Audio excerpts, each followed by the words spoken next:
Hello everyone. आलेखन शब्द जो है, आलेखन का जो तात्पर्य है विभिन्न आकृतियों को लयबद्ध और कलात्मक ढंग से बनाना है। जैसे कमल का फूल व कली पत्तियों को उनके वास्तविक रूप को ध्यान में रखते हुए लयबद्ध तरीके से सजाना। केवल कमल का फूल ही नहीं, हमारे भारतीय कोई भी फूल हो सकता है, वह पुष्प हो सकता है। आलेखन एक प्रकार से अलंकरण है। जिस प्रकार एक मानव आकृति को सुंदर वस्त्र एवं आभूषण पहनाना उसमें सौंदर्य झलकने लगता है, ठीक उसी प्रकार किसी धरातल को लयबद्ध और कलात्मक रेखाओं द्वारा पुष्प, पत्तियों व कलियों आदि से इसका सजा देना, उसमें सौंदर्य एवं आकर्षण आ जाए तो उसे आलेखन कहते हैं। आलेखन को जब हम बनाते हैं तो निर्धारित आयत का साइज बनाने के पश्चात आलेखन बनाना प्रारंभ करेंगे, जिसमें कमल का फूल, कली, पत्ती तथा पशु पक्षी एवं जीव जंतु द्वारा पूर्ण करेंगे तथा आलेखन पूर्ण रूप से लयात्मक होगा। उसके पश्चात किन्हीं 3 रंग से पूर्ण करेंगे तथा किसी भी 2 रंग को मिलाकर किसी एक आकृति जैसे कमल एवं कली में रंग भर लें। सभी मुख्य रंगों में सफ़ेद मिलाना आवश्यक है। किसी आलेखन में विरोधी रंग जैसे लाल तथा हरा पास पास लगाने से चमक तो आती है, किंतु हृदय को सुख प्राप्त नहीं होता। इसलिए संगत रंगों का प्रयोग करना चाहिए, जिससे आकर्षण बढ़ता है। जैसे पीला, हरा, नीला एक संयोजन में आप लगा दें, नीला, बैगनी, लाल किसी दूसरे में लगाएं, लाल, नारंगी, पीला वैसे ही आप किसी दूसरे आलेखन में लगा सकते हैं। ऐसा करने से रंगों का आकर्षण आँखों को सुख कर लगता है। रंगों में काला अथवा सफ़ेद मिलाने से वे गहरे या हल्के हो जाते हैं। रंगों के इस बदलाव का आलेखन में विविधता से उपयोग किया जा सकता है। गहरे रंग के साथ धीरे धीरे हल्के होते हुए रंग मन को सुखद लगते हैं, अच्छे लगते हैं।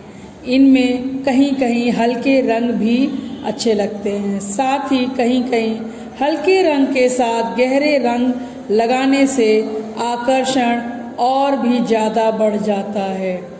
शुद्ध चटक रंग अगर हम लगाते हैं, उनमें थोड़ा सा धुंधला बना दिया जाए तो वे मधुर तथा कोमल हो जाते हैं। और इसलिए हम प्रत्येक रंग में सफ़ेद जब मिलाते हैं तो वो बहुत ही सुंदर और मधुर एवं शुभ लगता है। अधिक धुंधले रंग आलेखन को फीका कर देते हैं, किंतु ऐसे धुंधली आकृतियों के पास चटक रंग की आकृति बनाने से आलेखन रुचिकर हो जाता है। ट्रेसिंग करते समय आकृति के चारों कोनों पर ट्रेसिंग पेपर पर बिंदु लगा लेंगे। उसके पश्चात आलेखन ट्रेस करेंगे। 2B पेंसिल से पूरा आलेखन ट्रेस करने के पश्चात ट्रेस पेपर को पलट देंगे दूसरी साइड आलेखन छापने हेतु। ट्रेसिंग पेपर को बाएं हाथ से पकड़कर दाहिने हाथ से पेंसिल से छाप देंगे। ध्यान रहे ट्रेसिंग पेपर जरा भी हिलने न पाए और आलेखन का कोई भाग छूटने न पाए। आलेखन में रंग भरने के लिए पोस्टर रंग का प्रयोग किया जाता है। आलेखन में रंग जल रंग की भांति पतले और पारदर्शक नहीं लगाए जाते, अपितु इन्हें गाढ़ा और अपारदर्शक लगाया जाता है, जिससे रंग की पूरी सतह एक जैसी सपाट बन जाती है और उस पर दाग धब्बा या पैच भी नहीं आता है। इकाई की प्रत्येक छोटी अथवा बड़ी आकृति के लिए रंगों का चयन करने के लिए उन्हें अलग कागज पर लगाकर जांच लेना आवश्यक है।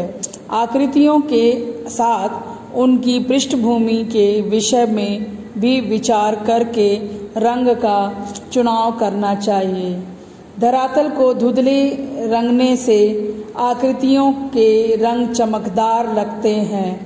रंगों में सफ़ेद रंग मिलाकर हल्का करके निर्धारित रंग योजना के अनुसार आलेखन में भरिए।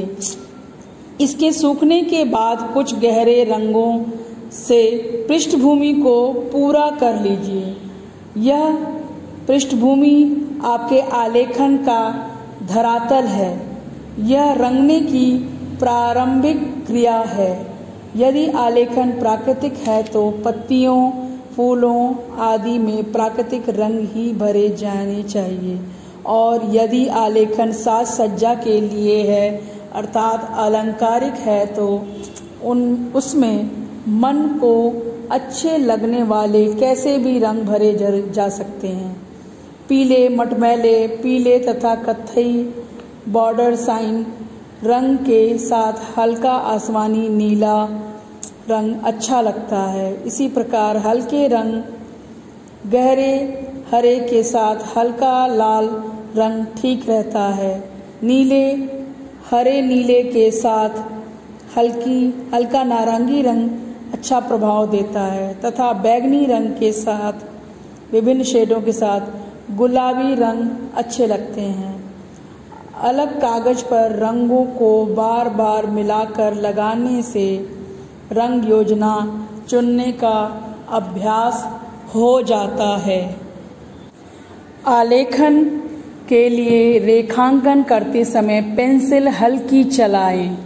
गहरी तथा दबाकर चलाने से कागज पर गड्ढे बन जाते हैं, जिससे रंग भी भली प्रकार नहीं भरा जाता। ब्रश धोकर रंगों के साथ ही मेज पर रखना चाहिए। पानी में डालकर रखे गए ब्रश शीघ्र खराब हो जाते हैं। आलेखन में रंग भरते समय उचित नंबर का ब्रश प्रयोग में लाना चाहिए। बड़े स्थान के लिए 3 नंबर अथवा 5 नंबर का ब्रश होना चाहिए।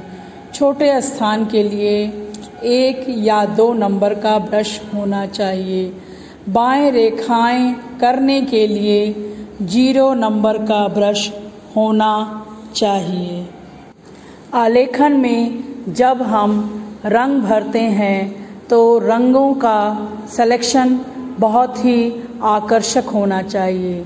जब कहीं पर कभी आलेखन में कंट्रास्ट रंगों का प्रयोग ज़्यादा अच्छा लगता है, और कभी यह जो हमारा रंगों का सिलेक्शन होता है अगर वो हल्के कलर के साथ गाढ़े का प्रयोग हो तो वह भी आकर्षक लगने का एक तरीका होता है।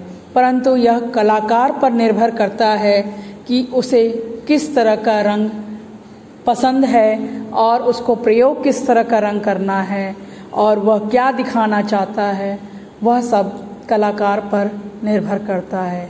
यह ध्यान रहे कि जब हम बाह्य आकृति का रंगों द्वारा आउटलाइनिंग करते हैं तब वह हमारा हाथ किसी भी हाल में न हिले, और उस समय जब हम ब्रश को से आउटलाइनिंग करते हैं तो हमारी सांसों का भी बहुत प्रभाव पड़ता है।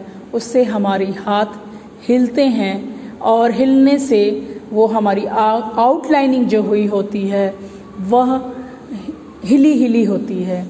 तो यह ध्यान रहे कि जब आप कोई बारीक काम कर रहे हैं, आउटलाइनिंग का काम कर रहे हैं, तो आप तब छोटी छोटी सांसें लें, और वह सांसें अगर 10 सेकंड के लिए रोकनी पड़े तो आप रोक करके उस आकृति का निर्माण, आउटलाइनिंग बहुत ही सुंदर तरीके से कर सकते हैं। आलेखन करने के समय हमें, अगर हम इन निम्न बातों का ध्यान रखें तो इसका पूरा आकर्षक हमारा आलेखन बनेगा।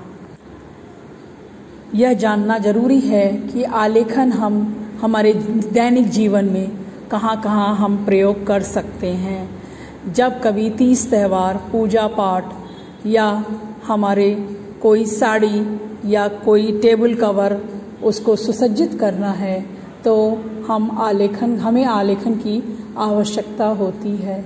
और कभी तीज त्यौहार पे छात्र छात्राएं, लड़कियां, महिलाएं अगर मेहंदी लगाती हैं तो उस जगह पे भी हमारा यह उपयोगिता होती है कि आलेखन अगर हमें आता है तो हम इन सब चीज़ों का निर्माण बहुत ही अच्छे तरीके से कर सकते हैं।